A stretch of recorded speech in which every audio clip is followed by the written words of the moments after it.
Now at 6, calling for help is getting more accessible for Pittsburgh residents. We're going to speak to the police department about some new technology. Plus, the Joplin Police Department provides their expertise on responding to active shooter situations and why one of the largest motels in Carthage has closed. The 4 states' most watched news starts now. Pittsburgh Police Department announces updated technology that makes calling for help more accessible for everyone.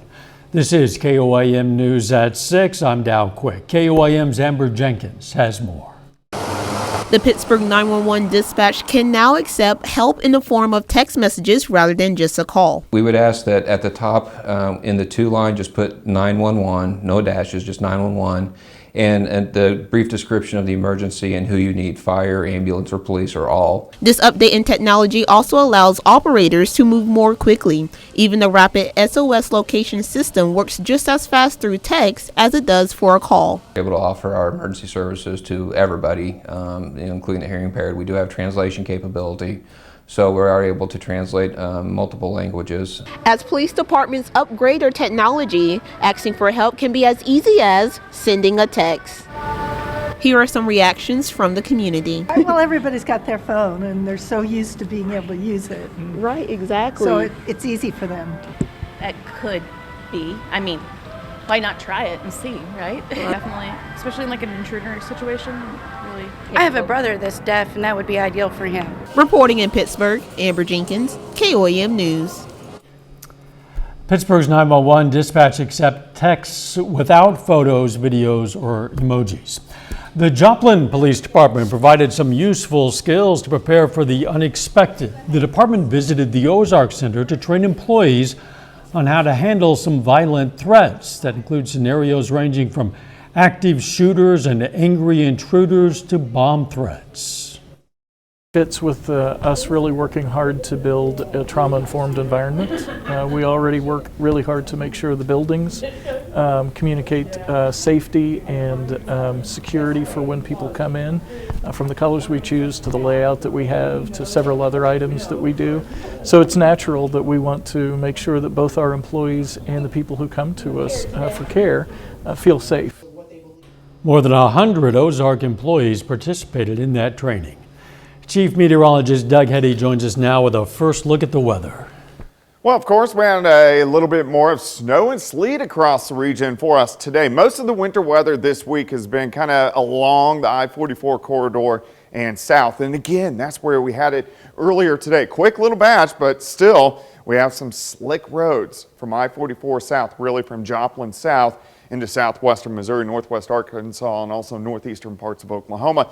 But this is all gone. We're going to start to dry out now. We still have the ongoing ice storm down across parts of Arkansas, back through parts of Texas. Our temperatures are cold. We're sitting into lower 20s. We still have to deal with the cold temps tonight. Also wind chill factors now mid to upper teens. I think our actual temperature gets down into the mid-teens later on tonight. We do start to warm things back up. We're going to look at that here in just a bit. All right, we'll see you soon.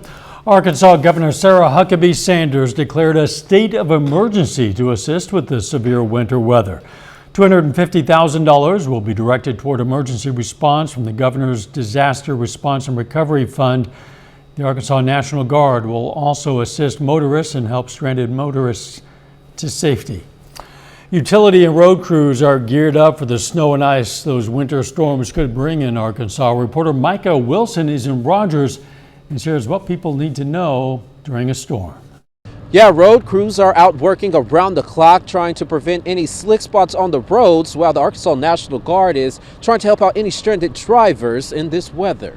I've been going at it this morning, 100 mile an hour. Sebastian County Emergency Management Director Kendall Beam says state, county, and local road crews have been working around the clock. I caught everybody off guard trying to get to work. The accidents closed or the bridges being iced over. The winter storm also caused some problems for those in Benton County, whose crews have been treating the roads since Sunday. This was more than we had anticipated, of course, but we are able to get a lot of the roads, the main roads.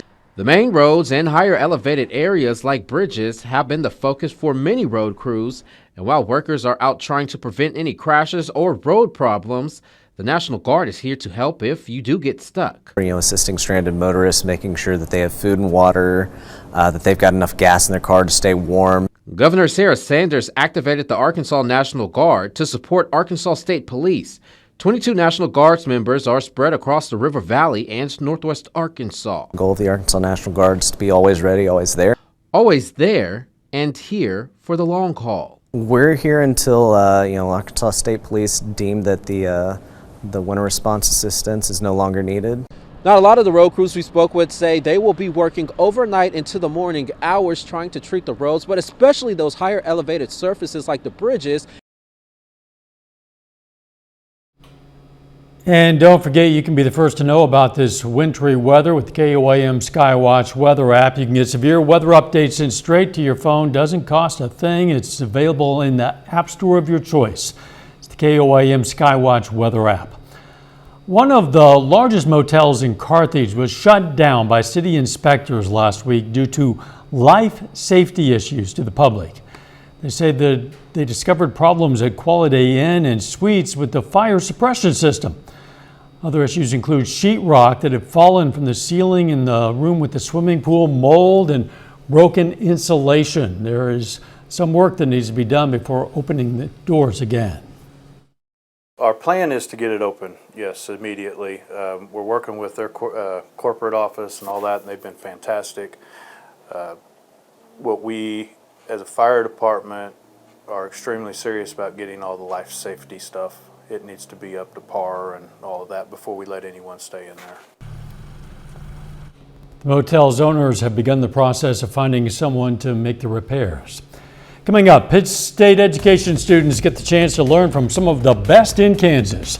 Plus, the Joplin Public Library announces their 2023 book for their Joplin Reads Together initiative.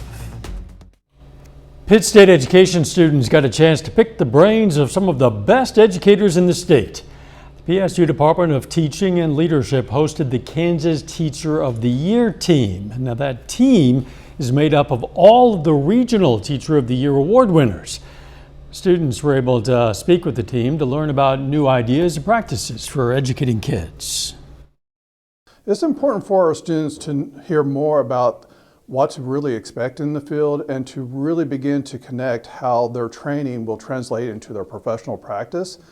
These people are great examples of what teaching can be. They represent excellence.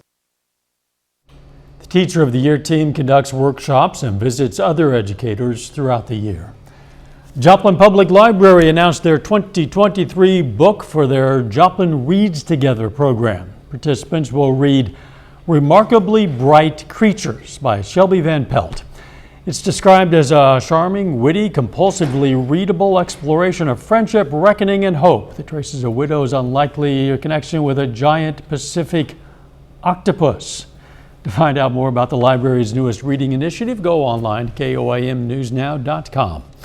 A proactive step in rural southwest Missouri County to curb opioid overdoses. Dallas County, Missouri's health department is giving out Narcan to anyone who needs it. Marina Silva looks at why the program is needed there. The Dallas County Health Department has received more than 40 packs of Narcan to be used in reducing the amount of overdose deaths. This is a program through the Missouri Institute of Mental Health, and it provides Narcan free for individuals or first responders or anyone that wants it. Cheryl Eversole is the health administrator in Dallas County. She says by having this program, she hopes it's going to help people who need it. You know, opioids in rural Missouri have been such a huge problem, and along with the COVID-19 pandemic, we saw an even higher substance abuse rates. Jack Ham, who lives in Dallas County, says he has seen a drug problem not only around there, but everywhere. Dallas County is no different than Hickory County or Greene County. I mean, as far as like drug use, there's more of that going on. He thinks it's a great idea for the health department to give it out, but he never thought it would actually come to fruition. No, I never thought we'd get to that point, but I'm glad they do. I think, you know, some young person gets in a jam and needs help to survive. All you need to do is stop by the Dallas County Health Department. Walk in our office during regular business hours and just request a box of Narcan. Narcan is a prescription drug, and we do have a standing statewide order for it. And it's anonymous. I don't believe that this will lead to higher usage of opioids. It is strictly for harm reduction. Addiction is so hard to overcome, and unless you've had it, you can't understand what they have to go through to recover. A little bit later, the Missouri Southern women's basketball team finds themselves back in the national ranking. Plus another cold night for us tonight, but we do have some changes over the next few days. We're going to look at that coming up.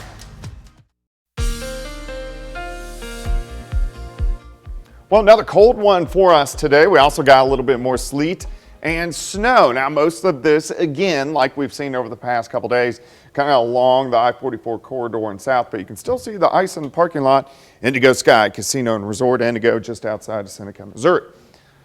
All right, snow stats. So officially at the airport in Joplin, only about a dusting today on the south side of the city.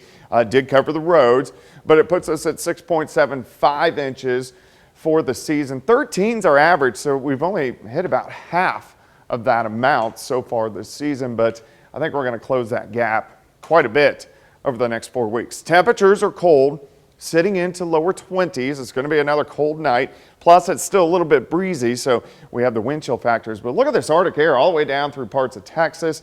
It will start to retreat a bit as we go into the next couple days, which is great news. Never want the Arctic air in place. But it feels like mid-teens right now. Our wind chill factors will drop off a little bit more as we go through the overnight hours.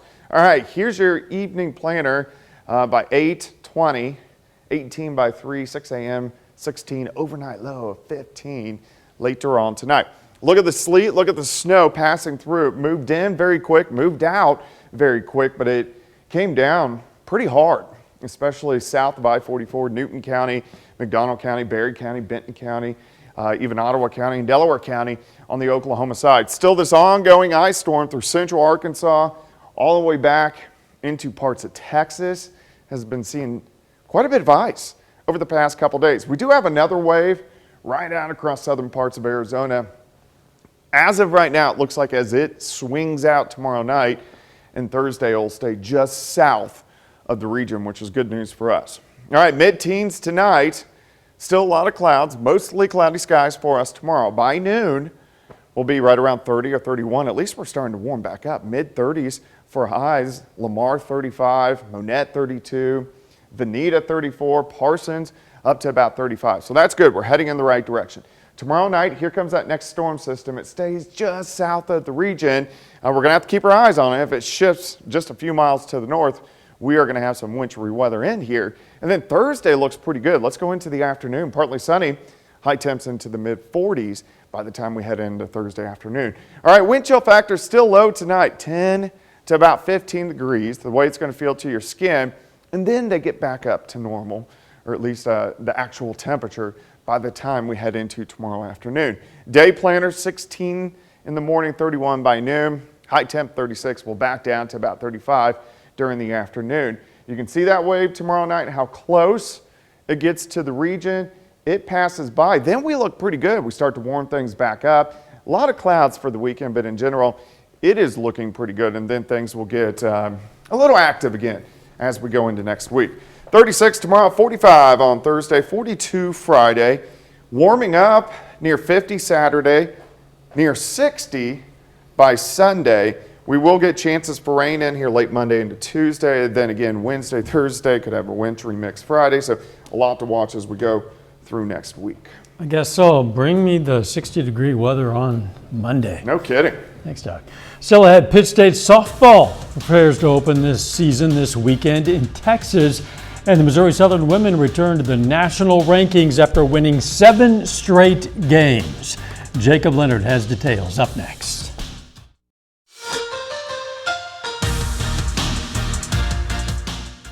Carthage Tigers are at home tonight for a doubleheader against COC rival Webb City. On the girls' side, Carthage aims to hand Webb City its first conference loss of the season. Webb City 14-4 overall, including 2-0 in the COC, winning 8 of their last 10 games. That one just getting underway at Carthage High School. After that, boys hit the floor. Carthage is on a 3-game winning streak, and both teams are 1-1 in the league. That one will get started at about 7:30. We'll have highlights from the game right here tonight at 10. The Missouri Southern women are back in the national rankings. The Lions are tied at number 24 in the latest WBCA poll released this afternoon. Missouri Southern has won 7 games in a row and is currently 19-4 overall. Well, that's a big week for the Lions. They're on the road against Lincoln on Thursday before facing 7th-ranked Central Missouri in Warrensburg on Saturday.